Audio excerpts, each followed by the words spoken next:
Welcome back, regulars. Who are you? I'm the youngest regular assistant. And what are we doing today? We're making a lure. So, many videos ago, the regular guy, which is me, was inspired to, or requested rather, to try and make a Bellows Gill, and we shall show you a picture of that right here.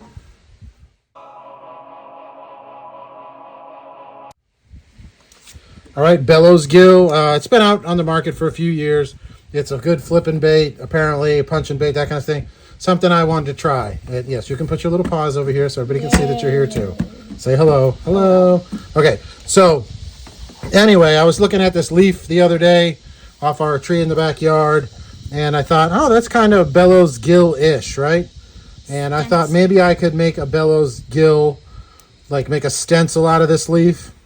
And then I thought about it some more, and the Bellows Gill, because I thought I could use these as the striations, right, that come off of it, or ribs that come off of it. But if they were angled this way and it went through the water, it would just kind of crush down, I think. So I don't want to try it like that. I want to try it the traditional way, but that's about the size. So I'm going to use this crayon here as the core of it. Yes, thank you so much. That came from your crayon stash. So we're going to use this as the core of our Bellows Gill. And I think what I'm going to do instead is use a Dremel, or I'm sorry, what is that? What do we call a rotary tool? And I'm going to cut into the plaster mold, but I'm going to make a template first to do it. So it's going to be kind of like this, but being inspired by this leaf and a crayon. Don't forget the leaf. I won't forget the leaf. Whoops. Uh-oh. So let's make our template here. Here's the leaf. We need a... stencils. We'll use a French curve, I think. A French curve? Yeah. French curve or French curve? French. It's French, but, you know. So can we like use to this say... to you draw it? You just draw it. Okay, so I think I'm going to go... Let's put a mark on our French curve. French. From there to there. You marked in the paper. It's okay. It's my paper. Yeah, it's your paper. You just okay. Crown. So, Crown. What we're going to do here is fold this edge. What are these? That was from another project. Anyway, let's start talking about another episode.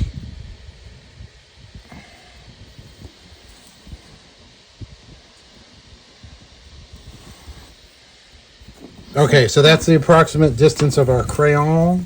Crown. Because we gotta say like French, or I guess that's more Cajun. Crayon. Crayon. Crayon.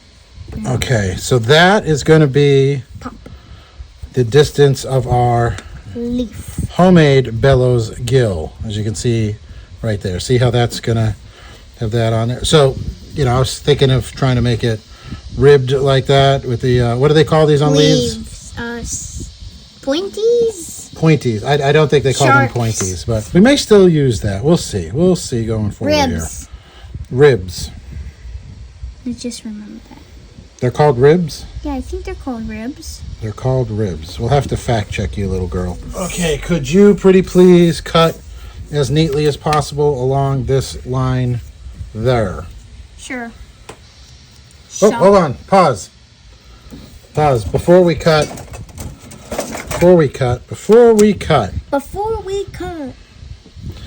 Okay, so the Bellows Gill had, from looking at the pictures, because of course I didn't buy one.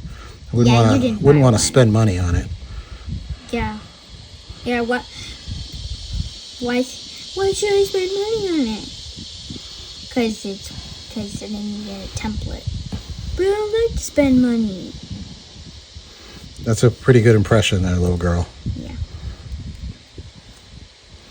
I don't like to spend money, oddly enough, which is why we do the things we do here on the Regular Guy Show. We show you just make them how to do it yourself. Without any help. Just kidding. Oh, with the help of your family here. No, with the help of YouTube and your family. YouTube and your family. Yeah, you can look. And regular viewers like you. Yay! I think we're going to have to Why don't you just cut draw out lines that little until bit. you're done? Well, I'm just thinking of the mold there. It's going to need a little bit of a solid tailpiece because if we just cut striations in it like that, it's going to just fall off. It has to have a core. So yeah, could you please cut that out for me? Make sure you do it. Scissors. Here you go. Down here. Okay. Let's cut it. Do you need the straight scissors? No, Let's I'm give fine. you the straight ones. Yeah, the straight scissors might be better. Oh my god, they're so big. Well, I had nice scissors, but they disappeared. You don't know which little girl may have used them. I never did that. You don't know which little girl might have used them and maybe misplaced them? I did not use them. Really? I don't use them until you tell me I can. Is that 100% true? Yeah. That's 100% true. Yeah. You never use my scissors or my tools unless you're given permission first. Yeah. Really? The bike. Really, young lady? In that one video you made the bike, you let us use your tools. Yes, because you asked in that one. All right. Look at that. Round of applause. Unfold it. Okay. So that's going to be our Bellows Gill.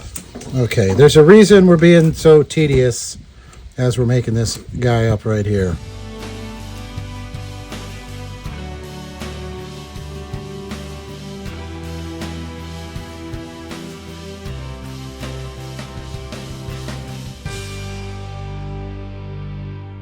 So we're going to have to cut this piece into the mold right here. Just have to think about that.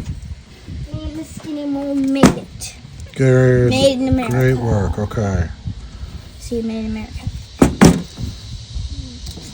I'm going to test the distance. Okay. All right, young lady. Yes, but we need to use the flat side of it, okay? Look out. Like It that. should be long enough. Okay, but we need to make sure this is wide enough. Yeah, it's wide enough. Okay, it is wide. Oh, sorry, we're not doing that over here. Sorry. So we're pre-testing our mold to see if it's going to be wide enough. We're going to make it a little longer so that there's room for mold locators in it, okay? So we'll go just a little skosh Where are longer. your marbles? I've lost my marbles. You made me lose my marbles. That was a joke. All right, so we've got our mold box ready. We are going to go on to step 2. Don't forget the water. Which is, we're going to make our make up our plaster here. Don't forget So, the water. we need the star of the show today. You know him, you love him. That Plaster of Paris. Say it more excitedly. You know him, you love him. That Plaster of Paris. One more time, louder. That Plaster of Paris. I don't think you got louder. You can get a lot louder than that. Paris. Thank you. Yes, I've heard you be a lot louder than that, by the way, for the record. All right, guys. So we've got our all our regular Things. Plaster of Paris making tools, items sold separately, and we've got the Mixmaster 2000 here. Plaster of Paris. Can't forget All that. right. All right. So that was really thin, but for this next part here, we need to remove the paper from the crayon. Can you finish doing that, please? I'm good at that. Right over here.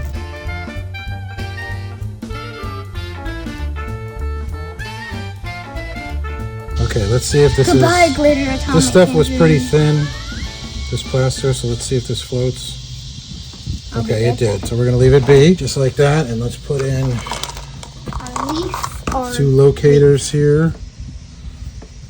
can I put in this second? That's good, just like that, okay? All right, now we got to let it harden and do the second side, all right? We'll be back for that. Bye-bye. All right, so we are putting a petroleum jelly mold release on our mold so that it will disconnect nicely and we don't manufacture a brick.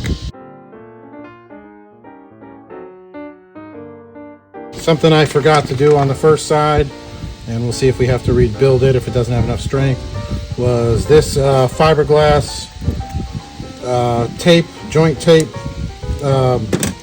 adds good strength to your plaster mold. So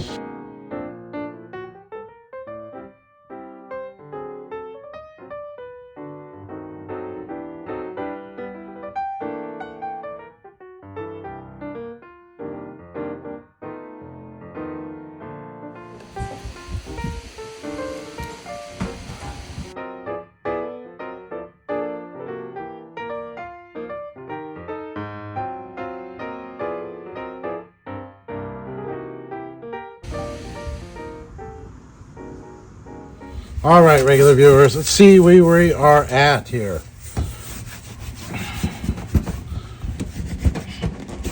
Oh, doesn't want to let go. Okay, oh, clean enough.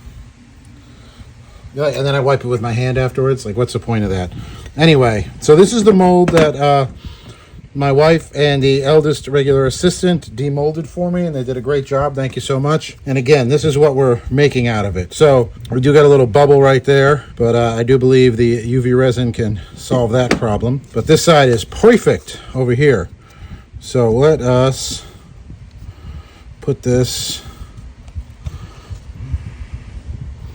starting right there.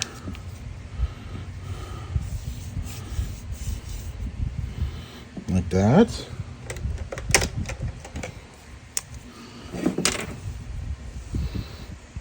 See, that was, didn't think about that, did I? No, you didn't.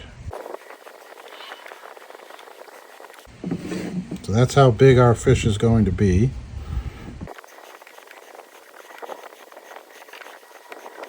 So we're going to have to keep that inside of that little number right there. Okay. Okay, well that looks good.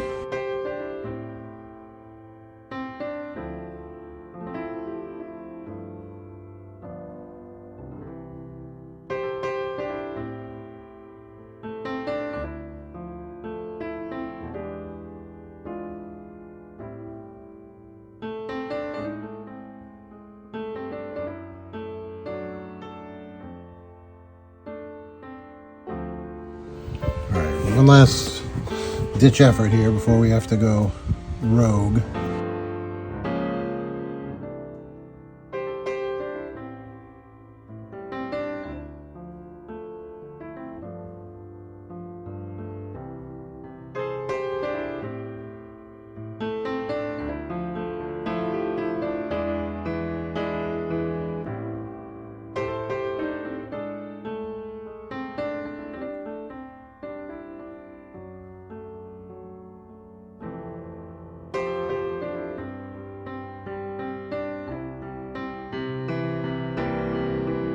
There's a really good chance that these aren't going to line up exactly on either side, but I think that did a lot to achieve the goal we're trying to achieve here.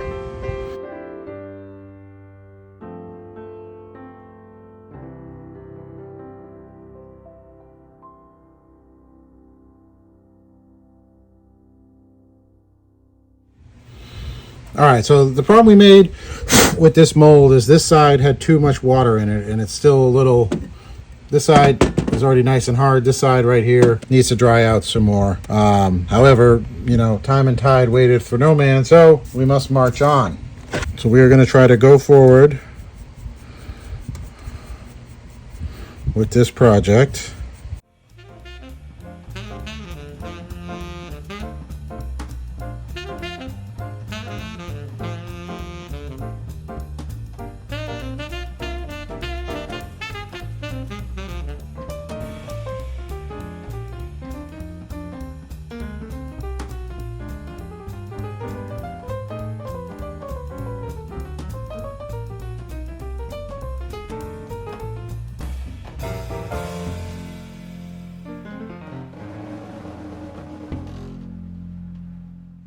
All right, now we will employ my most dangerous rotary tool that I own, the tiny buzz saw.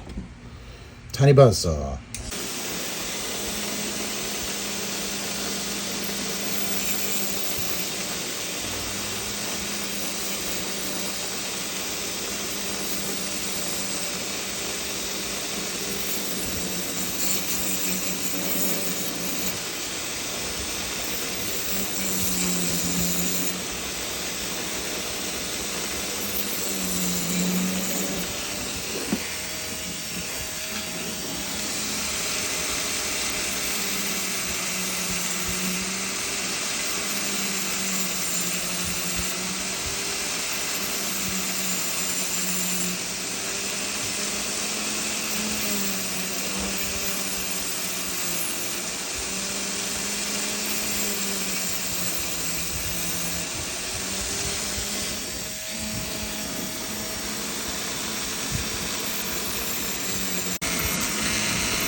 All right.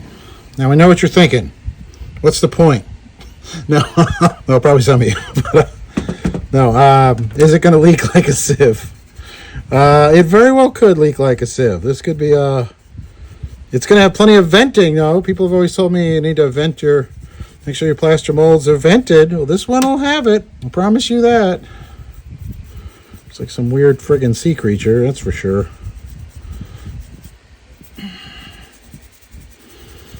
Those ones you find the fossils of, you know.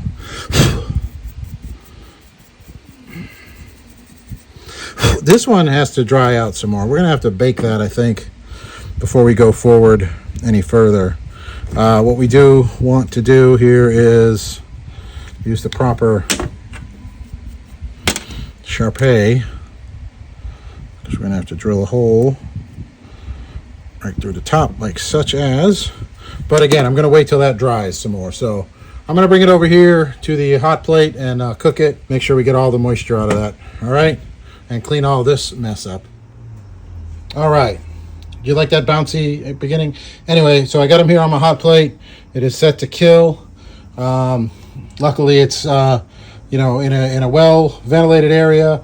Definitely not on a wooden table that can certainly set on fire here in a shop next to gasoline and all sorts of other flammable products. So don't worry about that. But we're going to let this cook off for a while until it all steams out and get all that moisture out of there so we can move on. This one is just a little too tofu consistency. All right, let us get this mess out of the way here.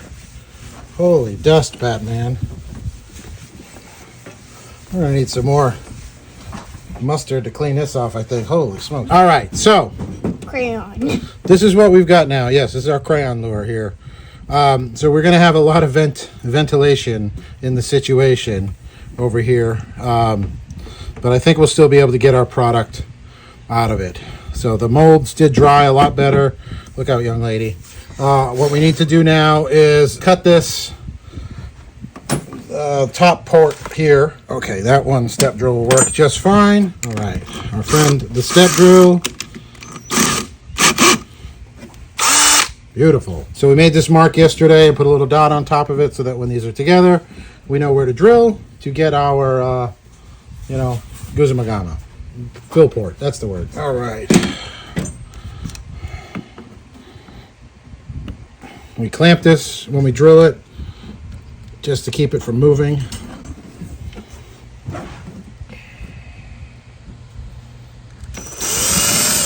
Wow.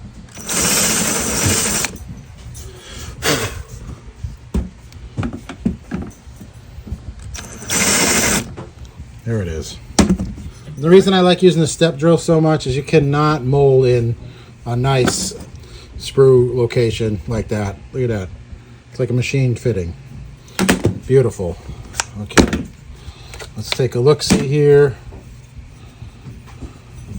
All right, we came through on that side pretty hard. It looked like it walked, but that'll be okay. So now we're going to preserve this with UV resin because this is this side over here is I screwed the mix up, guys. I added too much water and it's awful fragile. Let me just put a big nick in it right there. Okay, we're using our Ozbang UV resin. What kind is it? Ozbang UV resin. Say it loud. Ozbang UV resin. Thank you.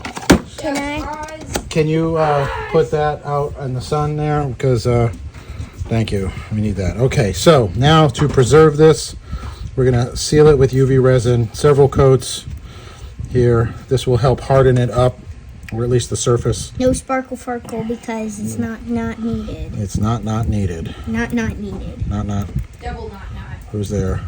Who's there? Who? The trick is going to be to seal these, but not fill them with UV resin, which is why I'm using this a lot thinner brush than normal. I am laying it on kind of thick because some of it will get absorbed into the porous plaster.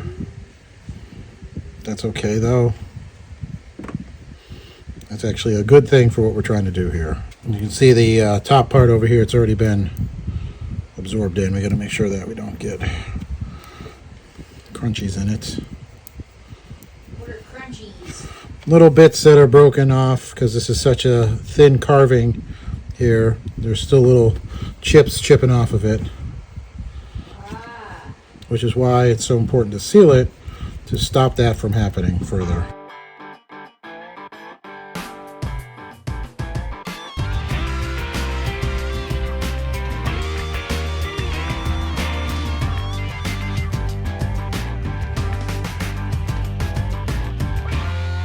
So a couple months ago, the channel was gifted a 3D printer from Dexter's Lure Lab, and we have been working to figure out how to 3D print, and it has been a slow process. My son, the eldest regular assistant, is learning CAD, and he is doing such a super job with it. I'm very proud of him. He picked it up really quickly, and is just doing great. So we are hoping here in the near future we will be able to start 3D printing some stuff to try out 3D printed mold masters and maybe 3D printed molds, to see if we can't get a little bit higher quality here on the regular production. That doesn't mean that it's not going to continue to be the regular guy lures with the cheapest way possible doing stuff, but you know, Excelsior, right? Ever higher, ever forward. So it's like we just want, like, some viewers want the lures. If they want to learn how to do it, then they can learn how to do it. Yes, and we can show them how we do some of that. We can maybe do some episodes of showing you doing some of the CAD work. Hope those episodes come very soon. For it. So okay, that is all in there really well, as you can see. So I'm going to go put that in the sun and harden it, and then put another layer on there. It's not shiny yet, like it is kind of right there, but it has been coated with it as I apply more. I do want it soaked in really well though, because it will harden up the whole mold, which is what this mold especially really needs.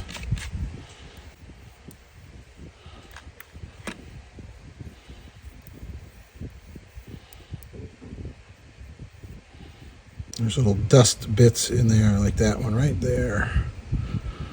I don't want the channels clogged up with that stuff. Okay, let's seal this one in the God's UV chamber outside in the bright sunlight with the full spectrum of UV light. All right, so the first one is back. It is already hardened up, and it's hard. You can't translate it on camera, but you can tell that this is harder. I guess maybe I can. See, I can kind of stick my thumbnail right in and scratch it. Over here, same amount of pressure, I can't. So this is already hardened that surface, so that is what we want. This one is so bad, I might have to do the whole thing. So this worked out well. It's like putting ketchup on your hot dog. All right, so I'm going to do several more of these layers of this in here, making sure that it's getting down in the crevasses and not filling them in. So I will be back when it is done. I promise you it's going to be just as exciting as what you're watching right now. Thank you for tuning in to Regular Guy Lures. Okay, let's see how we did here. I know I didn't show the whole pouring of it and everything like that, but I think you guys can figure that out. We use a single injector here on Regular Guy Lures. If we can put it back together. This one I had to do something a little different. There was so much space here. I put this aluminum tape on it to slow that process down here. There was so much venting going on, it was probably going to be impossible to actually do it. So we did this instead. But this worked out. That seemed to work pretty nicely. Use my Finnish scissors, not from Finland. It is difficult to take apart because there's so much going on in there. Wow! I think we got it, folks. Yes, there's a little bit of trimming. It'll use a little bit of creative license there and interpretation and whatnot. Okay, let's cut the snoot off. Hold on, I got an idea. Just to help us out a skosh.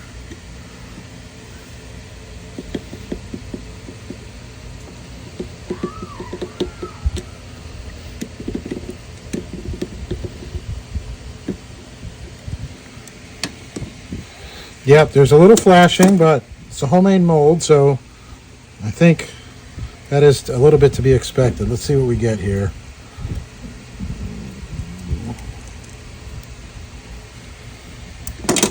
Man, I think we are right in the ballpark there. That looks like what we were going for.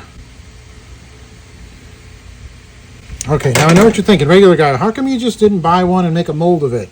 Right? I didn't think I could make a plaster mold of one of these guys because of all this business going on here. But, so that's why I was excited to try this project to see if I could carve, into one of these molds and come up with something. Look at that. Look at it. It's got all its little wings and whatnot. Let's see if we can't pour a couple more of these and go take them fishing. Yeah, there's a little bit of imperfections in here, see that kind of stuff. I mean, I guess I could go around and snip it all. But I think it's going to do it with, what it's supposed to do. But, yeah, holy smokes. Look at that. That has that gill look about it to me. It is not perfect by any stretch. It's just regular. But that's what we do here on Regular Guy Lures. I like that. I carved out that head. That worked out, so it had a place for me to put the hook through. It's got the body, from the crayon. And it has its little fishy profile here. The color, I think in the sunlight, you'll appreciate the color a little more. I was trying to get a sunfishy green, green pumpkin-y kind of thing. But, man, looks like we got it. Let me just show you what's going on here. Just because this is a hand-poured mold. And if you make your own plaster molds and you got this kind of problem here, a whole bunch of loosey-goosey on the side, big holes in it, I take petroleum jelly, and sometimes venting is good, but too much venting means it's not going to go into the mold.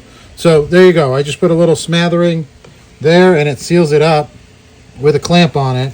And I took my aluminum tape, which is just sticky enough to this stuff to hold it in place. Flip her over. This side is even worse, as you can see right there. But the air is still going to force its way out through this, but it's going to act like enough through this barrier, this greasy barrier. But it's going to act like enough of a, to slow the plastisol down enough that it's going to get to go into every little crevasse that is in our little creation here.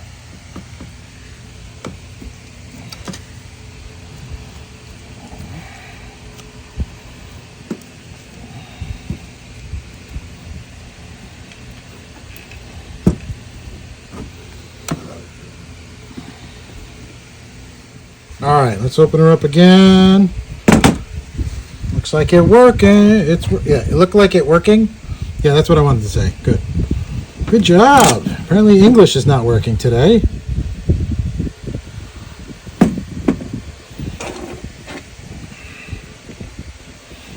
Cut that piece off there. Why can't I speak all of a sudden? So I re-looked at the picture of the Bellows Gill. We'll show you one again right here. And it looks like I need to trim a little bit more teardroppy shaped. But that's the fun in doing this yourself. So there's a product out there that you like, that you want to try, you think you can improve on. You can do a plaster mold of it yourself, or you can, carve one yourself out of a plaster mold, as you saw right here. We got a basic pattern. And did the rest with, an awl and a rotary tool, and just went to town,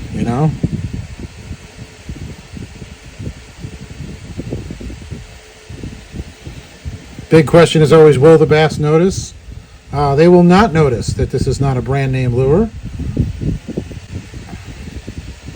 Just cutting apart the places where, we got a little bit of flashing there.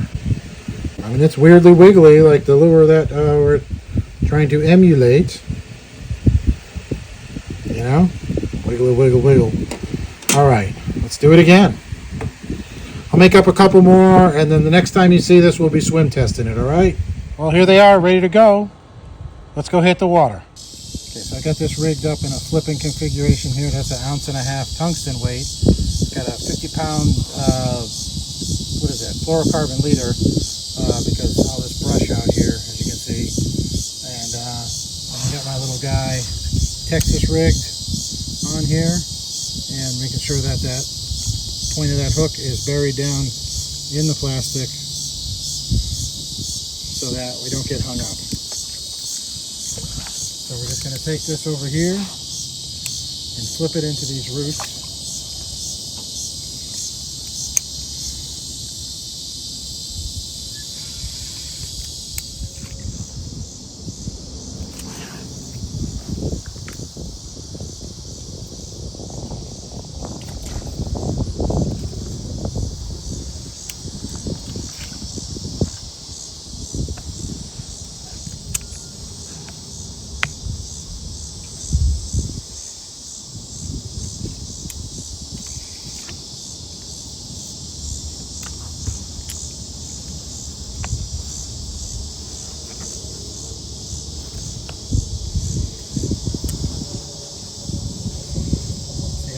Steep that edge is there. Yeah. All those shells.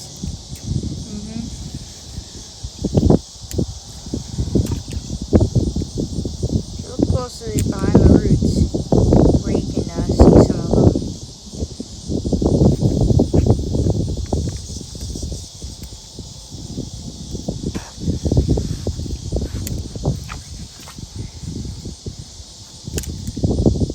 You need that heavy weight to get down under these floating hyacinths here. That root mat under them is about a foot thick.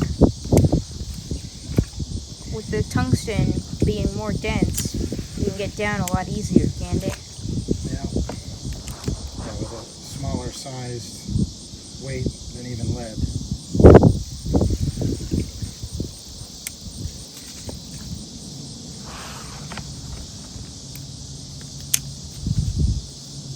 Because with lead, you gotta have a lot bigger weight.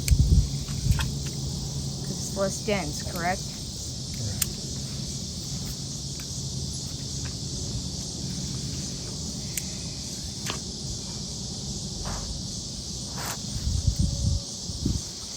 Alright, and the areas that aren't as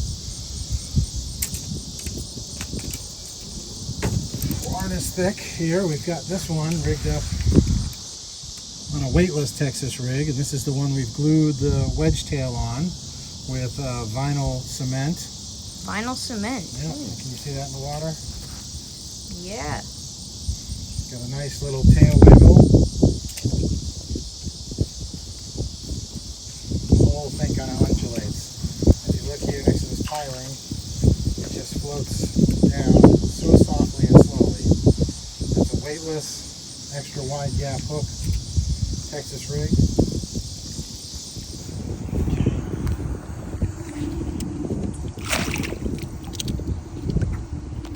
All right, we got one on the Bellows Gill finally.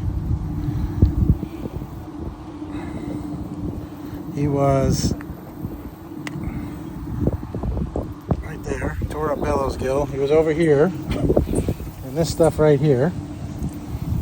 Thank you, sir. So if you look over here at the depth finder, right here we are in 10, almost 11 feet of water, and what looks like your neighbor's uncut front lawn is floating mat in that 10 to 11 feet of water. And that's what that bass we just caught was in.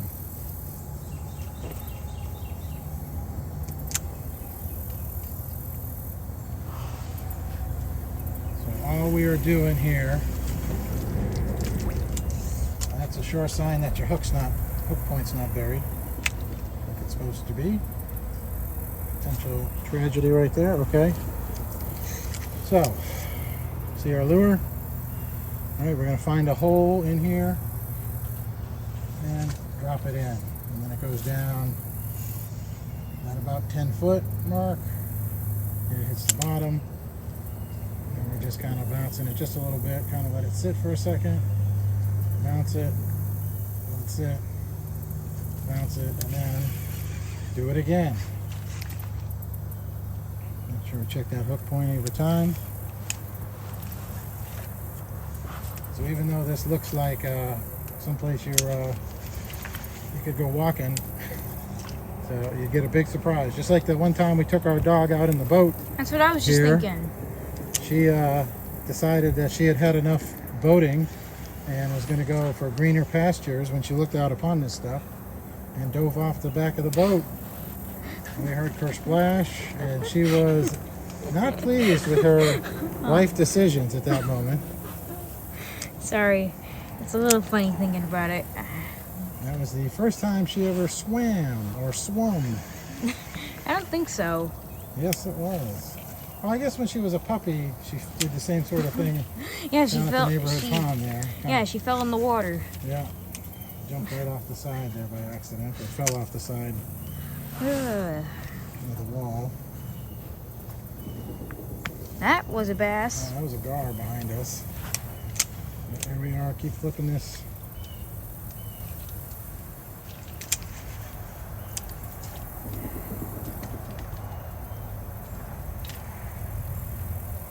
Sometimes you got to kind of wiggle it through because, like I said, the roots. I almost felt like I hit there. The roots of these go down about a foot, and they're really thick. This one's actually easier to fish than the one we were fishing before. These hyacinths are spread apart just a little bit. You can see the duckweed in between them. If you're going to do this technique here, you do need some heavy equipment. We are running 50-pound braid. This is a really big bait caster, a no-name Chinese knockoff Thunder. I don't even think I can't even find it anymore. And I got a really heavy Magnum worm rod from All Star. Probably about 30 years old, but it's still sensitive and it still works. Is it a graphite rod? It is graphite. Ah ha ha. We replaced most of the guides on it, but it's still going strong. There we go. We lost our Bellows Gill, but that's okay. Hey, open your mouth. That's a nice fish. Look at that, huh? Look at that. Thank you, sir. Oh, there's another one. Littler guy, but this is on the one with the vinyl tail, so that it's still glued in place, no problem at all. All right, let's unhook him. Thank you, sir. A little one for that Bellows Gill. Sure.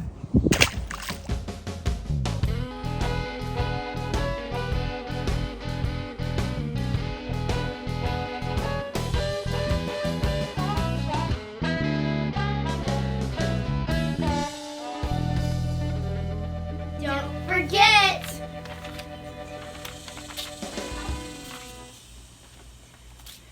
Hey, what are you kids doing?